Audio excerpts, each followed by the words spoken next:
Cennetdagi rayhonma gulin onam, deydi joning omon bo'lsin jonim onam.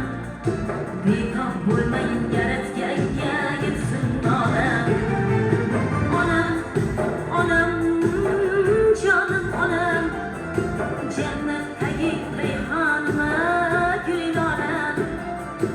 Onam, onam, bolam onam, biram go'zal chiroyli mening onam. Onam, onam, jonim onam, jannatdagi rayhonma gulin onam.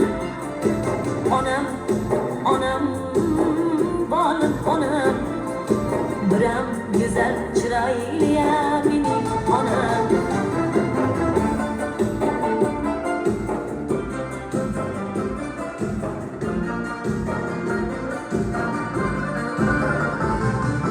Dunyo tashvishlarin boshqa ko'tarib, har kun duodan qolmagan jon onam. Farzandlarim uchun jonidan kechib, sochlariga oqlar oralagan onam. Mehringizga doim mushtoqman onam.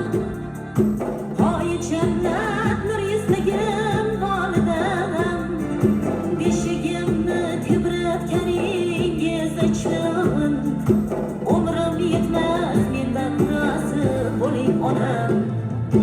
Onam, onam, jonim onam, jannatdagi rayhonma gulin onam. Onam, onam, bolam onam, biram go'zal chiroyli mening onam.